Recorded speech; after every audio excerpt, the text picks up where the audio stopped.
Yes, this is United States Grand Jury, District of Maine. In respect to Raymond Carter, John Dickerson, Eugene Kelly, Uno Elvaran, Russell Odone, Porter O'Hara, Franklin Pryor, Joseph Riccardi, Ed Welsh, Philip Williams, Richard Taylor. Testimony of Paul Salah, given before the United States Grand Jury, District of Maine, at the United States District Courthouse, Bangor, Maine, on December 11th, 1985. Appearances: J. McCloskey, Corrine L. Keene, Grand Jury Reporter. Paul Salah, a witness, being first duly sworn, testifies as follows. Examination by Mr. McCloskey. Have a seat, Mr. Salah, and spell your last name for the record. Salah. Mr. Salah, have you had occasion to be involved from time to time, in marijuana smuggling or hashish smuggling? Yes. And as a result of that, were you eventually indicted in the District of Massachusetts? Yes, I was. What was the indictment, or what was the time frame of the indictment for which you were indicted in Massachusetts, if you recall? Massachusetts. It was in 81 and 82. What did those indictments involve, just generally? Well, one was a successful attempt to bring in marijuana into the country, and the second one was an unsuccessful attempt. And you were indicted eventually, correct? Yes. Did you eventually plead guilty to one of the indictments in the District of Massachusetts? To both? Yes, I did. Both of them? Did you reach an agreement with the government with regard to your guilty plea and sentencing? Yes, I did. What was the nature of that agreement? Tell us what the substance was as you understood it. Well, as I understood it, the government agreed to recommend a 4-year sentence for me, with my lawyer free to argue for less, and I agreed to plead guilty to both charges and to cooperate with the government. And did you eventually receive a prison sentence? Yes, I did. And how much did you get? 4 years. Are you presently serving this? Yes, I am. Where? Danbury Prison, Connecticut. Now, directing your attention to 1981, did you have an occasion to participate in a hashish offload in the area of Walboro, Maine? Yes, I did. Tell us how you got involved in that particular operation. Well, I knew Robert Kenny from the other smugglings, and I was going to buy some lobster traps from him, and he said that they were in the water at the time, and he was going to take them out of the water, and I was going to buy them from him, and I'd come in a week, and have them ready for me.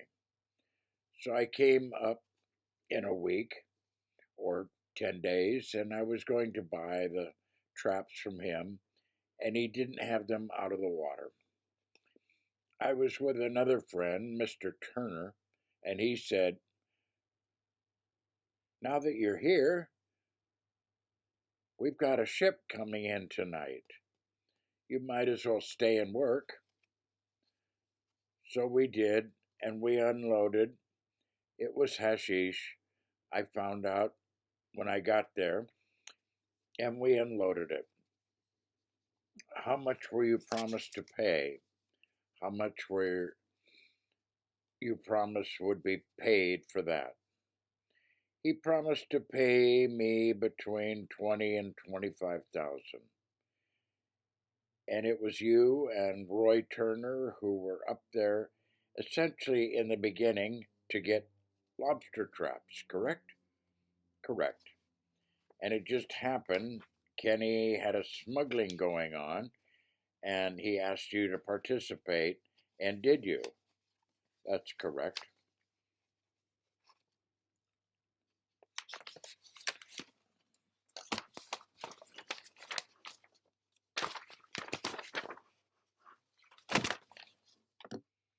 Did you go out on one of the prior boats? Yes, I did. Do you know who was the captain of the boat you went on? I believe I went out on Frankie's boat and I came back on Stephen's boat. So you went out to the mothership and Dave Workala was on that boat, right? Correct. And you unload the hashish onto the lobster boat, right? And brought them to the shore, right? Could you describe how the hashish was packaged for me? It was in tin cans. Want the dimensions? Sure. I would say it was about 8 or 9 inches wide both ways and maybe a foot to 14 inches high. Could you estimate as to how much they weighed approximately? Each one 25 pounds. And how many of them were there, as you recall? I don't know. I just know from talking to the guys, they were talking about approximately 40,000 pounds. And therefore, hundreds of tin cans? Endless amount? Endless amount. How was the hashish loaded from the mother boat to lobster boats? How was the operation accomplished? It it come out of the hold of the mothership in a conveyor, which Dave Workala was operating the conveyor. From the conveyor, we took it and handed it down just by manhandling it down. The mothership was quite a bit higher, uh, hanging it down to the other boats. But it came out of the hold on a conveyor belt. Witness nodded. Do you remember the name of the vessel, the mothership? Marianne O. Now, after you brought the hashish onto shore, you proceeded, I take it, to unload from the lobster boats onto shore, correct? Yes. There was a little floating pier there and a walk ramp. That's where the trucks were. Approximately 10, 12, 14 feet higher than where the boats were. The tide kept going lower. It would be higher, but there was one of those walk ramps from the small floating pier that you walk up to there. Do you remember anybody besides the people you were told us about so far? Do you remember anybody else on the shore that was there at the time? I don't really recall anyone. If I seen somebody, like I said, most of the people I don't know. You were from Massachusetts at that time. Yes, still am. You were a fisherman by trade. No. What did you do by trade? Longshoreman. Did you ever receive any money for your participation in this operation? Not on this one. No. What happened, as you recall, that you didn't receive any money? Well, we were most naturally chasing Robert Kenny for our money that we would have had coming, and he kept telling us that he couldn't sell the stuff and they were having trouble selling it. I didn't even know it was his until this time. At one point, he offered us to give us hash in lieu of payment.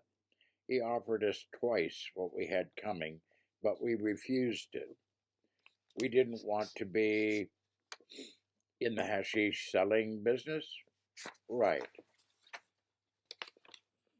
Any questions of this witness by the grand jury?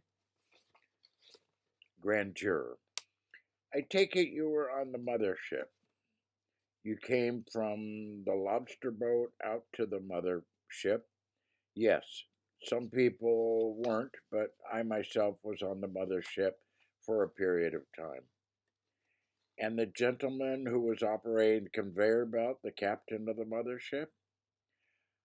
I have heard that he's the captain. At the time, I didn't know who he was. Were you personally acquainted with him before that? No. Before that? Yes. No, I wasn't. Did you speak with him that night?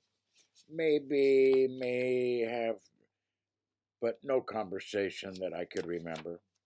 How many people come off the lobster boat up onto the mothership? Maybe 5 or 6. There was in excess of 20 people there, I would guess. When you first got to the mothership, the Mariano, how many people were permanent crew members, including Workala? How many people were on the boat, as you recall? I don't know. I wasn't the first one to get there, and I don't know if these guys had come from the lobster boats onto the ship, or some of them were crew, because they're all strange faces to me, except Roy Turner, who was right alongside of me. And how big a ship is this?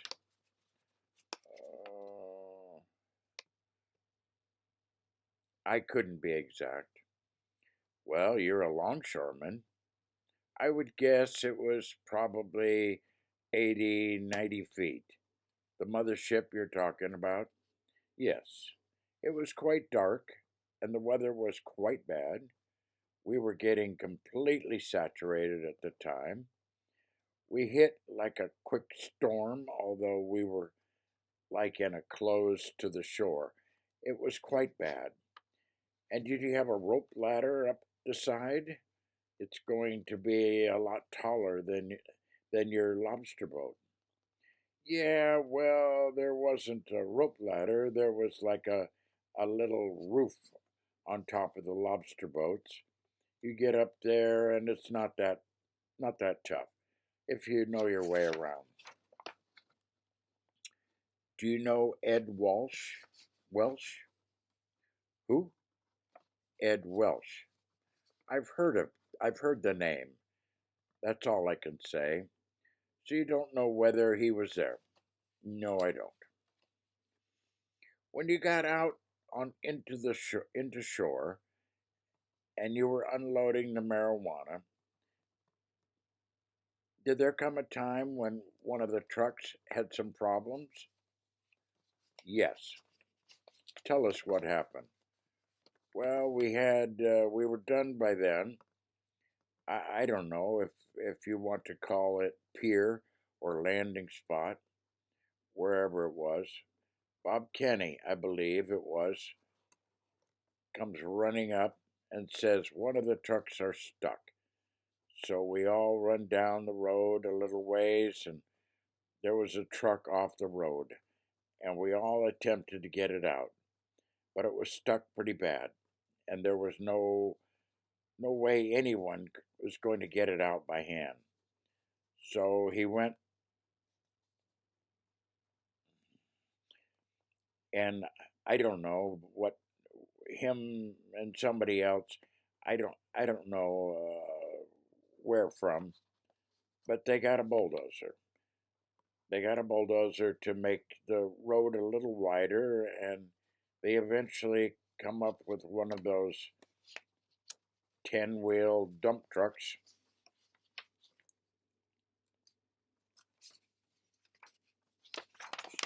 And the 10-wheel dump truck pushing on it, and everybody pushing, they jacked it up, got the truck out of there. That's how we eventually left and was in the body of the 10-wheel dump truck. Any questions, ladies and gentlemen? Juror, how big were those trucks that you were loading? Well, like single axle trucks. Let me see if you can give me a good, as far as feet wise, I'm going to call them approximately 10, 20-foot body, maybe half the size of a trailer truck. This was like a single axle type, not the other ones that that could jackknife. Grandeur, like a Ryder truck, or they weren't Ryder, they were painted white. But I'm saying one of those. Yes, very likely. I think they had the sliding rear doors, just like the ones of the rentals. Yes. Any other questions? How many trucks were there? 3 trucks. From the foreman. Your cooperation with this that you are having today, your statement is in, your sentence is in Massachusetts. Is that right? Yes. Could that influence that sentence? I mean, are you hoping for McCloskey? Are you hoping to have your sentence reduced as a result of the cooperation? I have always had the hope of having my sentence reduced, but nobody promised me anything. As a matter of fact, my lawyer doesn't know I'm here. I didn't get a hold of him. I don't believe Massachusetts knows that I'm here. Okay, Makowski.